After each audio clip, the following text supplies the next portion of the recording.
سوف نبقى هنا كي يزول الألم.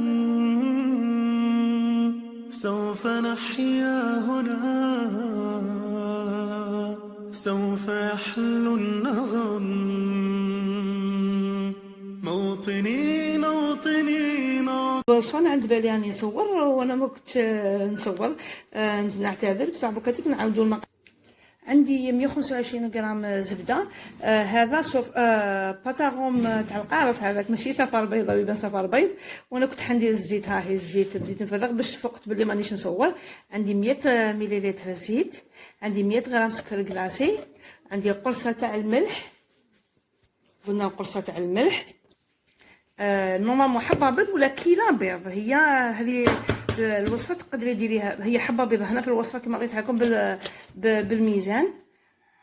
بسم الله. واو زدت طحت فيه، شتي صدق لي كامل البلا هذا صفار محين فيه صفارين، ما شاء الله. الله يبارك الله يبارك. نعاود لكم المقادير بالكيل. عندنا كيلو زبده، قلنا كيلو زبده، كيلو زيت، نص كيلو بيض، قرصه ملح، لاباط فاني ولا باتاغوم تاع القارص، كيلو ونص سكر كلاص.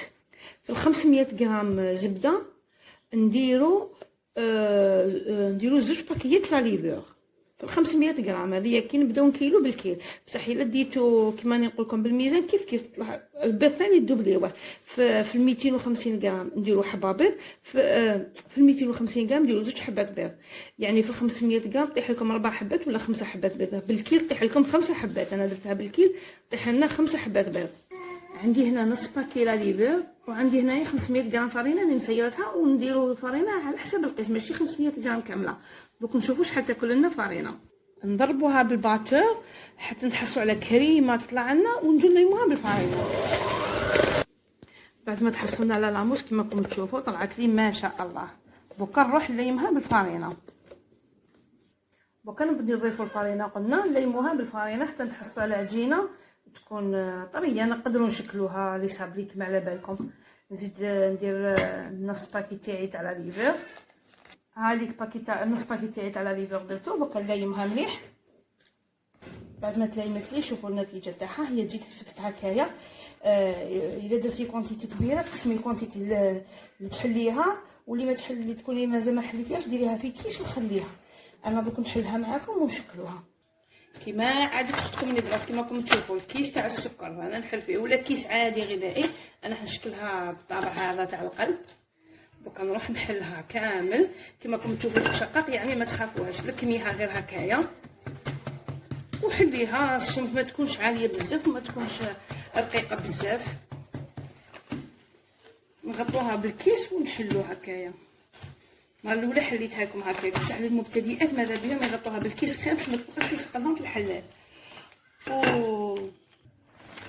وحبيت نقول لكم حاجه، كي تشوفوها تشقق لكم بزاف للمبتدئات، اللي موافين لي صابري يعني يشوفريو معاها باش تخرج لهم حاجه شابه. للمبتدئات واش نقول لكم، الا شفتوها تفتت لكم بزاف قبل ما تحليها هكايا ضيفي لها مغرفه تاع مارغرين. هذا مكان وعاودي ليميها ما تعجنيهاش، ليميها برك تتلايم لك ان شاء الله. كي نكونوا نطبعوا دائما نعكسوا خطره هكا وخطره هكا باش ما نخسروش العجينه بزاف، يعني باش ما تخرج لنا شوفوا كيما هكا. نختنموا الفرص هكا باش ما نخلوش الفيد بزاف ونبقاو نكوروا في العجينه ونعاودوا. ودوك نكمل نوري لكم كي نقطعها كامل، نوري لكم كيفاش تلايميها العجينه. للمبتدئات دائما نبقاو مع المبتدئات اللي موالفين لي صابلي، يعني ماشي انا حنوري لهم. كيما راكم تشوفوا شوفي ترفدي بالكيس هكا شحال يسهل لك الكيس. اللي ما عندهاش كوبات ترفدي هكا بالكيس وترفديها ما شاء الله. هاي ما شاء الله. نكمل كامل بنفس الطريقه هكا كامل نديرها في سنيوات ونروح نطيبها. واش ما طيبش بزاف تشعلي لها غير من تحت، غير تصفر من تحت، غير تصفر لك من تحت طفي عليها، يعني من الفوق تدي غير سخانه وطيب بلون. هي نخلوها تبرد كامل ونشوف تحضير الكريمه تاعها وطريقه الحشو والقلاع. قطعتها كامل ودرتها كما راكم تشوفوا في السنيوه. الطرف كما كنت نقطع فيها كما راكم تشوفوا. بكاتيك ما تعجنوهمش. هذه تلميها غير كامل هكايا، تلميها غير هكا بيد وحده هكايا، تلميها كامل ولا هكا بالكيس هكا تضغطي عليها بالكيس تاعك هكا تضغطي عليها وتعاودي تحليها، ولا تخليها تريح 2 دقائق، ولا شتيها بطيتي ونشفت لك كما قلت لكم في الاول تقدري تزيدي لها غير مغرفه زبده وتحليها غير هكا تدخل فيها الزبده مليح وتعاودي تحليها وتخدمي بها. هاي ما شاء الله. دوكا نجو في تحضير الكريمه تاعنا. عندي هنايا 125 غرام زبده، درت الافاني. دوكا نضيف سكر غلاسي نسيرو. سكر غلاسي عندنا 180 غرام سكر غلاسي، هذه رانا بالميزان. اللي يحب سكر غلاسي بالكيل ما يحبش بالميزان كما ما عندهاش الميزان، ولا يعني كاريه تاع الزبده تاع 250 غرام تقسميها على 2، ولا العلبه تاع 250 غرام تقسميها على 2، يعني عندك 125 غرام. وتدي الكاس تاع الكيل تاع 240 مليلتر هذاك اللي نكيلو به كاس ونص سكر غلاسي، هذا هو بالكيل. دوكا انا نضيف لها عطر الليمون وندربها بالباتور مليح بلا حس عليكم حتى تطلع مليح، ونبدا نضيف لها بربع كاس زيت، يعني واحد 3 مغارف زيت ماشي حاجه، نضيفوهم بشويه بعد ما تطلع ليه. نجو مع بعض. دوكا نبقى نضرب وراني نضيف في 4 كاس تاع الزيت كما راكم تشوفوا. هاوليك 4 كاس ما نص، هاو 4 كاس نبقى نضيف فيه هكا بشويه وراني نضرب، ما نديرلكمش على الحس.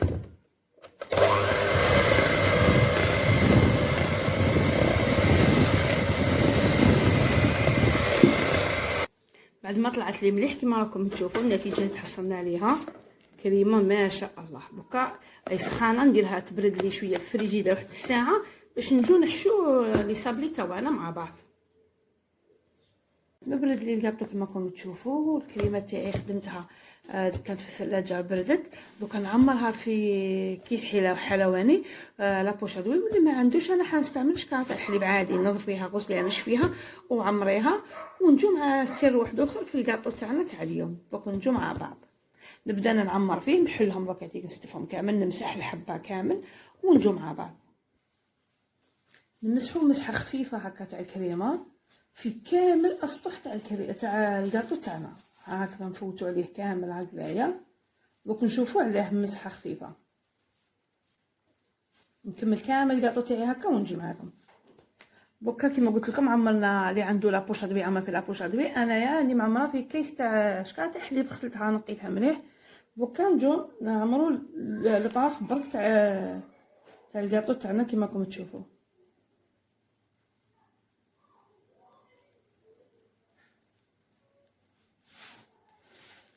نديرو كميه مليحه باش يخرج لنا في الاطراف باش نسقمو الحبه تاعنا. نكمل كامل هكا ومن بعد نرجع لكم في الحشو.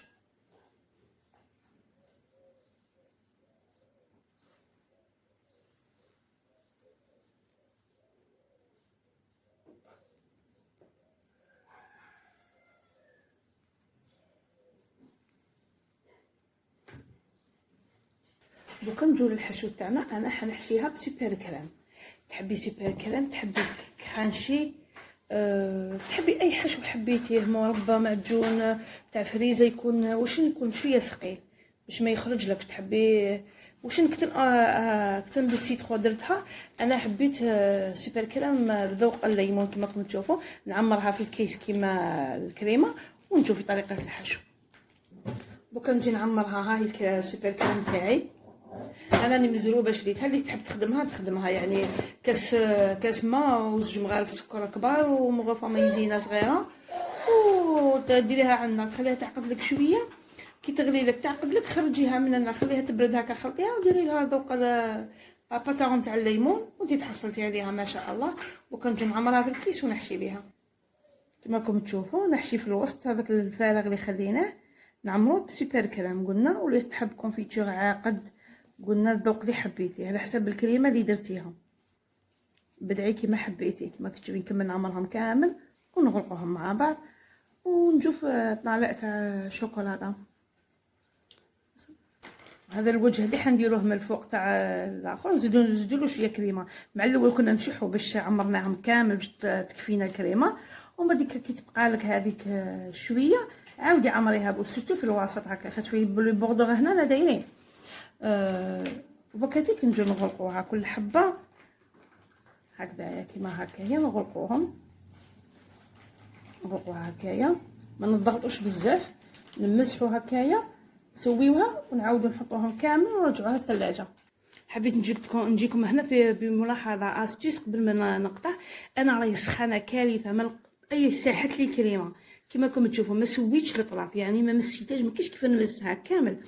نعاود نغلقها هكا ونديروها في الثلاجه 10 دقائق حتى نص ساعه باش نخرجوها ونعاودو نسويو لها الاطراف ولي بوردور تاعها كامل مليح باش نكلاصيوها. ابدا ما نمسوهاش هكذا، تمسيها يخرج كلش الحشو تاعها. وهذه هي الطريقه، هذه كما راكم تشوفوا فيها. هذه بعد ما تبرد لي مليح نعاود نجي نفهمكم فيها. نتلاقاو في الكلاصاج في الشكل في الايتاب الاخيره ان شاء الله. الشوكولاته البيضاء تاعنا كما راكم تشوفون، عندي ماركه تاع تاج وعندي ملون اصفر. عندي ملون اصفر كما راكم تشوفوا، ملون خاص بالشوكولا، لازم خاص بالشوكولا. ندير هذو ونجو مع طلي الكاطو تاعنا.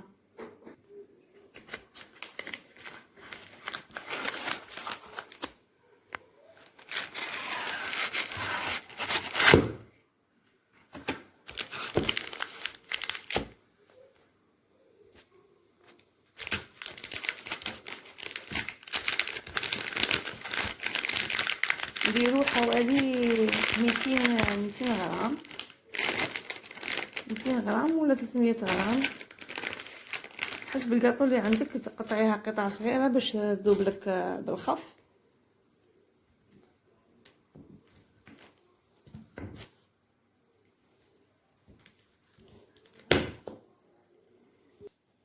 كما وريت لكم الكاطو تاعي كان في الثلاجه، دوكا تيك نجو نسولو الاطراف تاعو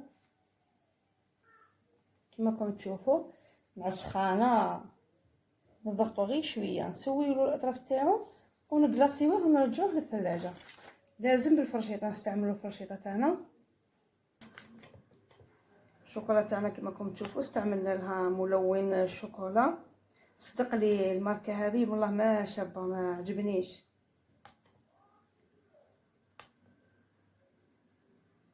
معليش الله غالب، هذا واش صبنا. كملوها كامل، نهزوها من تحت باش السطح تاعها يجي املس كما راكم تشوفوا. كملهم كامل نديرهم في الثلاجه ونشوف التزيين تاعو. بعد ما ديكوريت كامل الكاطو تاعي يشد روحو كما راكم تشوفوا، كان في الثلاجه كما راكم تشوفون الشكل النهائي. تاخذكم نبراس البيت البسيط. وكان جبته لكم في صحن التقديم بالصحه والراحه ان شاء الله. ان شاء الله ينال اعجابكم. واللي لحق معنا لهنايا ماذا به يديروا لنا جيم، اللي اول مره يشوفوا القناه يديروا لنا اشتراك. ودوكا حنفتح معاكم حبيبه باش نشوفوا دائما نقول لكم المصداقيه تاع اختكم نبراس.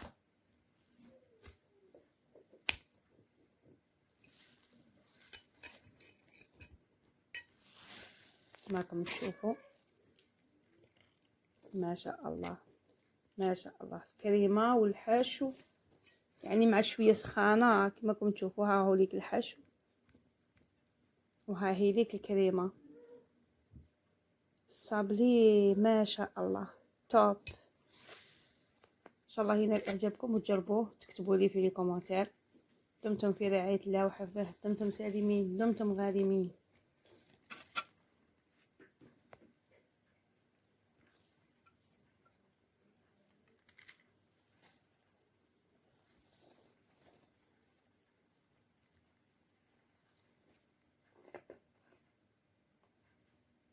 في امان الله وحفظه. سلام.